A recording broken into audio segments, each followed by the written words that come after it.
Shalom, selamat pagi. Sate pagi hari ini bertemakan biarkan tetap terhubung.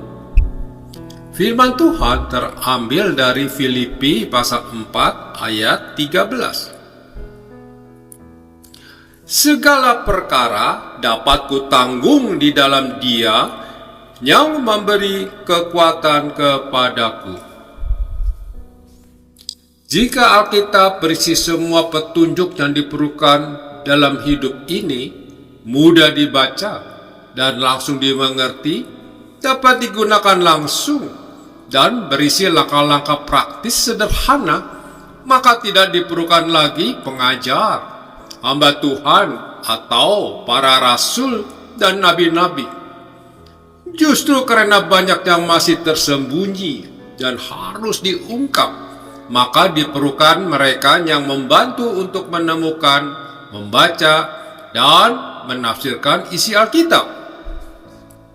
Hari ini kita akan merenungkan kaitan antara peristiwa terbuangnya bangsa Israel ke Babilonia, sebagaimana dinubuatkan oleh Nabi Yeremia, dan sebagaimana mereka harus berjuang untuk mempertahankan hubungan mereka dengan bait suci yang sudah tidak ada lagi, hancur karena kesalahan dan dosa mereka. Sesuai dengan nubuat Nabi Yeremia, setelah 70 tahun mereka berada di pembuangan di Babilonia, generasi lainnya pulang untuk membangun kembali tembok kota Yerusalem dan bait suci. Selama mereka di Babilonia, mereka mempertahankan iman mereka dengan membuat sinagog-sinagog, yaitu tempat berkumpul pada saat diaspora, yaitu tempat pengasingan tanpa harus kehilangan persekutuan mereka dengan Tuhan semesta alam. Bait suci tidak ada lagi waktu itu. Mereka di tanah asing dan mereka bertahan dengan sinagog.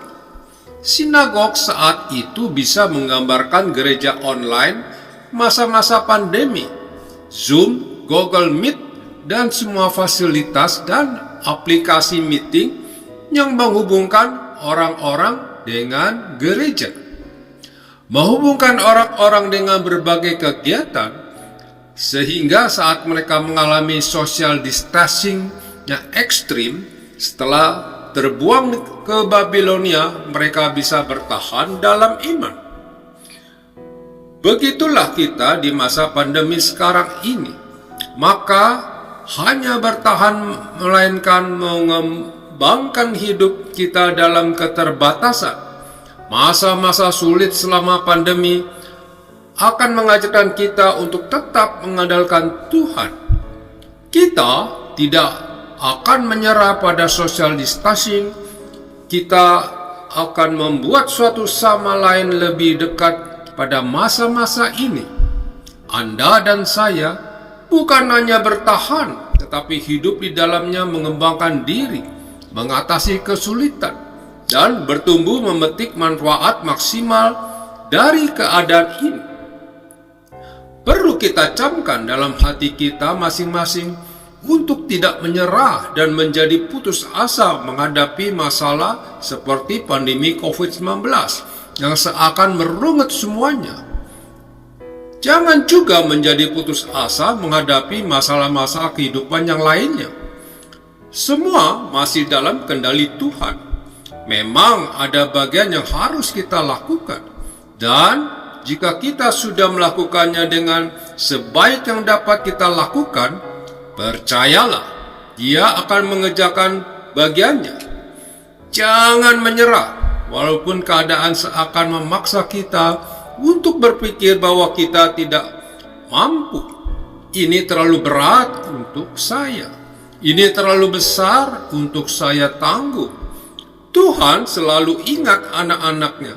Sekalipun keadaan anak-anaknya berada di pembuangan Babel, matanya tidak pernah lepas memerhatikan kita.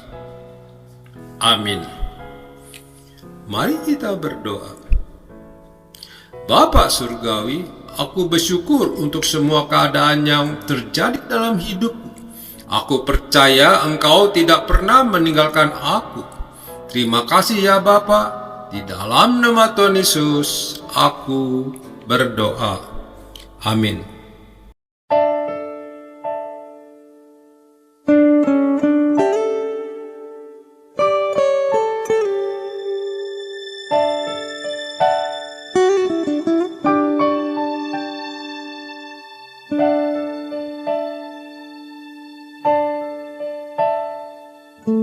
Tuhan pimpin anakmu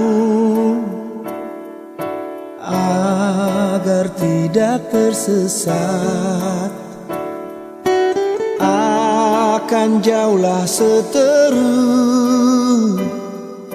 bila kau tetap dekat.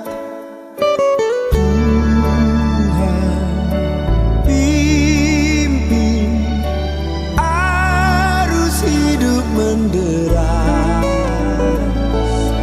agar jangan ku sesat.